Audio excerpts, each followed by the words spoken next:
Story 1. Studied forensics, and a defense lawyer told me this story. He's called to defend a client who is accused of robbing a garage in a nearby city. Police found his fingerprints in a Coke machine. Yes, in a Coke machine. As in, they disassembled the vending machine and dusted it, and found a print on an internal component. And here's the catch. The suspect was currently serving a prison sentence at the time of the crime. So this was the prosecutor's theory. Suspect had broken out of jail, drove 2 hours to that garage, burglarized it, opened up the Coke machine, left his fingerprints inside and nowhere else, reassembled it, drove back 2 hours, and snuck back into jail. Surprisingly, this case didn't get tossed out and actually went to court. The good news for the suspect is that his lawyer discovered that before his incarceration, he happened to work for the business that maintained the Coke machine. So he was trying to explain the fingerprint by saying it could have been left there when the suspect performed maintenance. He hired a fingerprint expert who was able to demonstrate that the police used the wrong method for lifting a print. Story 2. Not a judge, but I was going to court as a witness for my neighbor who was seeking a protection order. While we were there, we heard several other cases being heard. In one case, a man was accused of his 14-year-old daughter and dragging her out of the car while he hit her on the ground. Mother of the child presents her case, and the judge turns to the father and gives him the opportunity to present his case, and asks what happened on that day in the car. Well, you see, the day before, no, I want to hear what happened that day in the car. My daughter has been getting B's in school, so no, what happened in the car? She's been texting boys, so no, she hit me first. He never really gave a straight answer, but the judge ruled against him. In the next case, there was a similar dynamic of separated parents arguing over a child, and there wasn't a lot of evidence of physical danger, so the judge said a protection order wasn't necessary and recommended they deal with it in family court.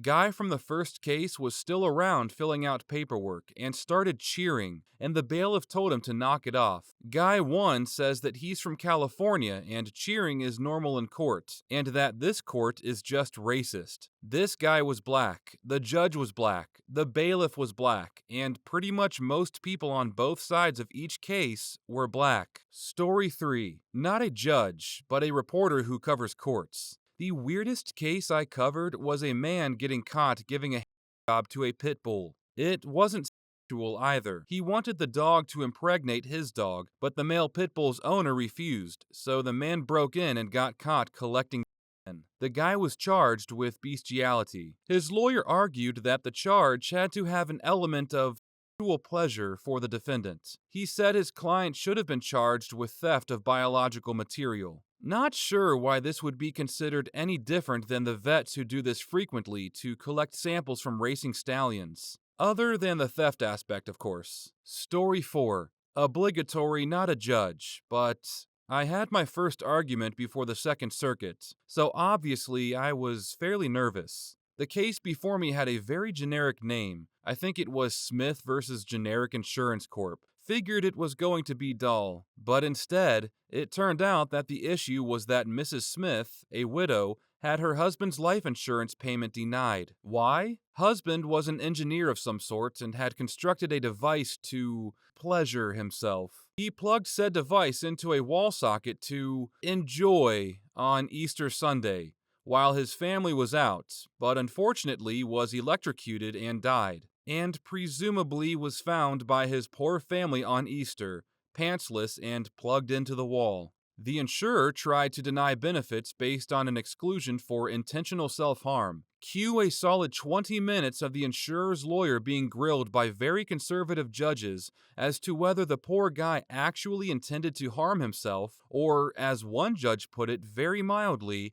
it seems the deceased intended, well, the opposite. And the insurer lawyer is struggling to articulate why self-harm and sexual pleasure are not always mutually exclusive. From the questions, it seemed like the widow was likely to win. But man, was that awkward for everyone involved. Story 5. I'm not a judge, but a legal case involving alleged identical twins once landed on my desk. It somehow hinged on whether or not they were identical or just fraternal twins. They had an identical set of CODIS results. One party claimed that they were twins. The other party argued that all it demonstrated was that they were not excluded from being identical twins, so they might not actually be identical. Apparently, that was worth paying me reasonable amounts of money to demonstrate, mathematically, that if two siblings share 15 CODIS markers, they are identical twins with a certainty of more than 99.99%, rather than just being fraternal or just siblings. I have no idea what that case was about or why that was such a controversial piece of evidence. Story 6. Also, not a judge, but I work with a psychologist who does some work in mental hospitals and has to testify as to whether they should or should not be released. Court is over the phone right now because of COVID, so I was privy to the little exchange. My boss's patient is schizophrenic and was refusing his medication. My boss was testifying as to why he shouldn't be released. Violent to his family, active psychosis. Much to the patient's displeasure, the patient starts yelling, "Man, I want to get out of here. It's so nasty. They got snakes in here." The judge replied, "Sir, the quickest way to get released is to comply with your medication, and the medication will also help you with your snake problem." Story 7. Worked in LE for a long while. Escorted an inmate to court for his dismemberment and murder charges trial. He chose to represent himself. Context: was infatuated with Charles Manson and cults. Started one that preyed on mentally unstable and handicapped women and killed them if they tried to leave. This poor girl with autism wanted to go home. He killed her with his followers' help, chopped her up, and burned the pieces in a dumpster. His opening statement was something along the lines of, "Ladies and gentlemen of the court, I just want to clarify that things being inserted into my butt are going to come up in this trial. I'm not gay, I just liked it." The judge said, "What the but caught himself before dropping the F-bomb. Everyone in the courtroom laughed at him. It was thrown out, and he went for mental health screenings. I don't miss LE work at all. I did accrue a shitload of stories, though. Story 8. I was a mediator in a small claims court in Queens, New York during law school. Mediators attempt to help the parties reach a settlement. A woman brought a claim against a shoe store. According to her, there was a display with shoes for $20. When she got to the register with 2 pairs of shoes, they charged her $25 per pair. She complained and told the counterperson that they were on sale for $20. She brought the counterperson to the display, and according to the woman, they had switched the sign so that it now said $25. She paid the $50 and then sued for the $10 extra that she had to pay. The cost for filing the claim was $15. After she told me her story, I met with the 2 lower-level employees that the shoe store had sent to the court. They, of course, denied changing the sign, but I told them they can settle for $10 and leave immediately, or that they would have to wait for a judge to decide the case. They happily paid $10. The woman lost $5 in the transaction. Story 9. Obviously not a judge, but I sat in court on proceedings once. An off-duty police officer was arrested for driving drunk in the city she worked in. The arguments made by her defense were incredible. First one was that no RN had taken the officer's blood. A hospital representative clarified this is normal, reiterated that for something this simple, they can have residents or trainees do this as part of their learning. Second one was that the blood alcohol content was higher because the alcohol was fermenting in the bag, that the exposure to air increased this process, thus raising the tested level, which was promptly shut down by an expert testifying that is not how it works. That alcohol doesn't continue to ferment and produce higher numbers from a blood sample over time. Finally, his last-ditch effort. He tried saying the blood was tampered with and or not tested correctly. There was a chain of custody provided, and everything else that was needed to debunk this. The officer looked very defeated by the end of our sit-in. The judge basically had to tell the defense to put something better together. Finally, even the judge got tired of this see what sticks approach and shut it down. Flat out put the defense in his place for creating this flustercuck. Story 10. Not a judge. Brother-in-law was clerk of the court for most of a decade. Dude comes in with an indecent exposure charge. He was walking around the local Target in super shorty shorts, and his little shorty was longer than the shorts. Okay, so this is supposedly fairly straightforward slap on the wrist and get told to buy longer shorts. Except it turns out this isn't this guy's first rodeo. In fact, it's his 25th rodeo. Dude is an exhibitionist, and this was his MO. He was already banned from all retail establishments in half of the counties in the state, and a handful of counties in the neighboring states. At this point, he'd had so many convictions that he was looking at 25 to life for indecent exposure. Oddly enough, there was another indecent exposure case involving the other local Target a week later. Dude was standing up in the open bed of his pickup at 2 a.m., cranking it in the Target parking lot. Story 11. Obligatory not a judge, but my step-grandfather was an Oregon Supreme Court justice. He'd retired long before I met him, so I never saw any of his cases in person. But he told me one particular story about a man who tried to represent himself in court. This young man, probably in his early 30s, comes into the courtroom wearing a military service uniform. The guy seems well-groomed, coherent, and capable. My grandfather served in the Air Force, and while he thought it odd someone would appear in court in uniform, he respected the dude. Military guy starts his defense, but only gets a couple sentences in before he holds up his arm and points to the service stripes, saying, "And these are where I get my power from. All my energy comes from these stripes." Everyone starts looking around the room at each other, as if silently asking, did you all hear that correctly? My grandpa asks him to clarify what he means, and he says the stripes are powerful and give him their energy,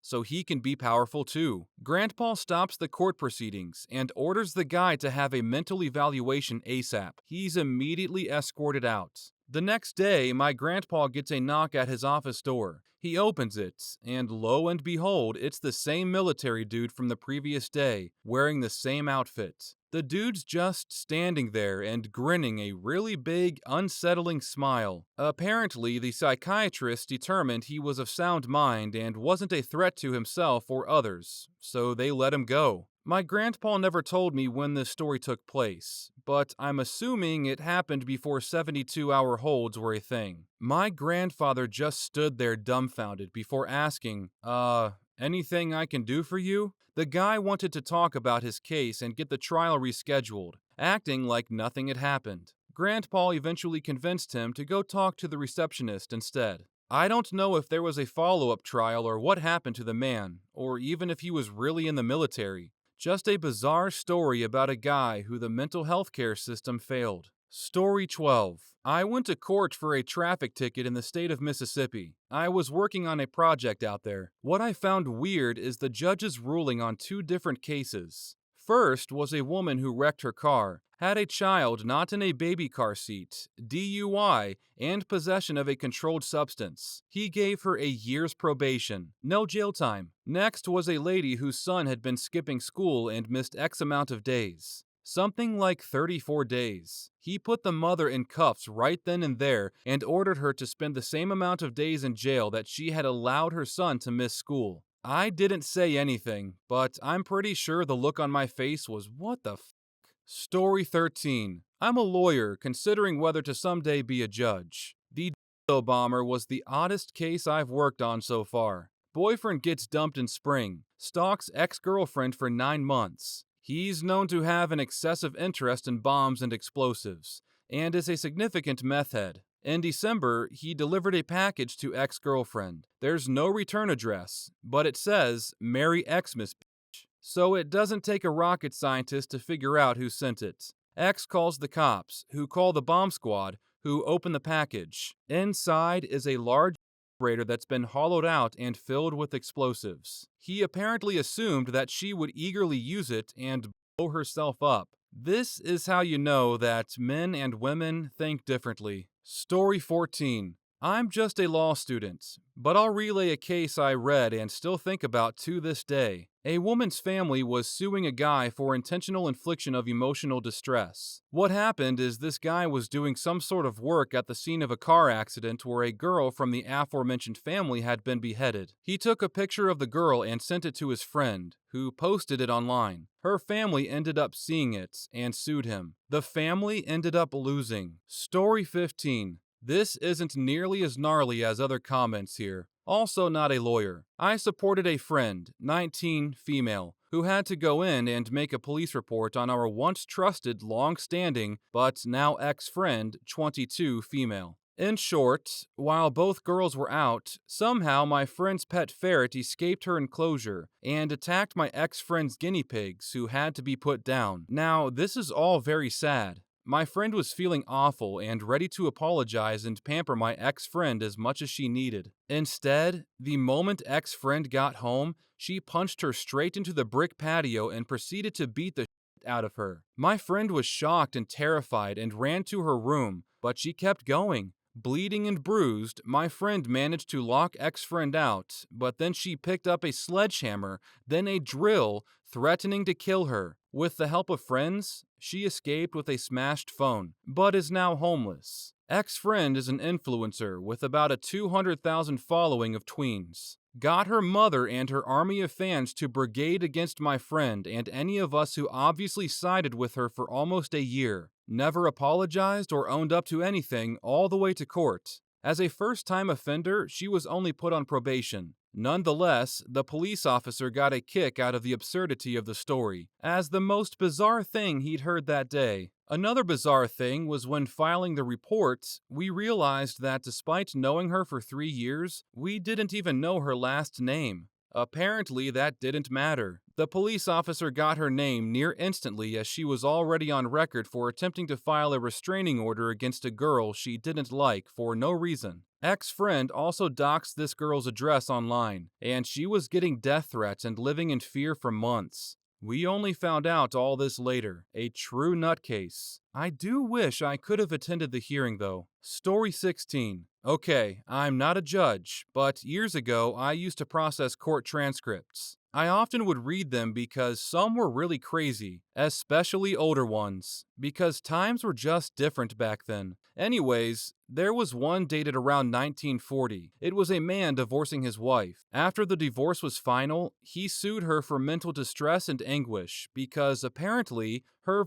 vagina stunk really bad, and because of it, he didn't want to have sex with her. And it caused him to feel like less of a man because he wasn't having sex as much as he thought he should. He won the case, got custody of their child, and she was ordered to pay a decent amount of money to him. Also, the judge urged her to go to the doctor and get help for her smelly vagina, because until she did, she would likely never find another man or be happy in life. My goodness, can you imagine that happening today? Thank goodness things are changing. That poor lady. Story 17. Not a judge, also not me. So this lady made Easter decorations to be displayed on the door of her apartment. The display included Peeps, marshmallow candies shaped like ducklings, in case you're unfamiliar. The apartment complex tried to evict her on the basis that the candy in the display made it unsanitary. So the courts call in a local Peeps expert, a weird but super rad dude named Andrew Novick. Every year, he hosts a Peep-themed barbecue for his community, and apparently the lawyers thought that made him an expert regarding that particular snack. I regret that I don't know the outcome of the case, or what Peep-specific questions were involved. All I remember is Andrew recounting the story as one of the weirdest experiences of his life. It doesn't sound like a huge claim, but coming from a guy who has been featured in the local art museum for his collection of collections, and who has the lead singer of an 80s punk band obsessed with Bubble Stripes gum, something being his weirdest experience carries some weight. Also, Andrew, if you see this, I miss working with you and listening to your stories. Story 18. Not a judge, but I was on a jury of a case that went for 6 months, and at times it was an absolute circus. It was a fraud case, and only one man was on trial, but it was clear to Blind Freddy he was part of a crime syndicate that tried to sell an office building they didn't own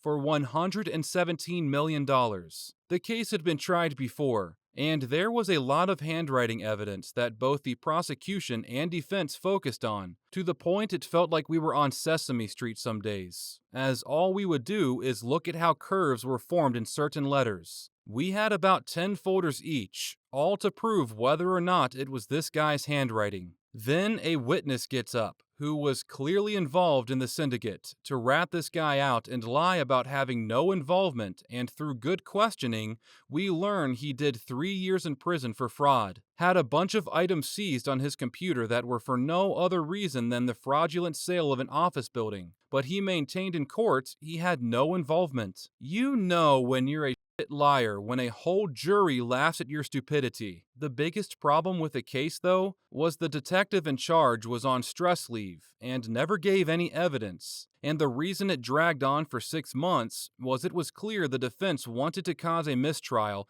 and prolong everything they could. Constant excuses for breaks, and at one point had his words, not mine, a spontaneous nosebleed to cause a break in proceedings. The thing was, their plan was working, and over the course of 6 months, we ended up going down to 9 jurors. I remember one juror got extremely ill, and another had her wedding and was excused. Can't remember the reason for the other, but we were told if one more person had to leave, the case would be declared a mistrial, and I could see the defense were hanging on that happening. It didn't happen though. We came to a unanimous decision with 9 jurors, and a verdict was given.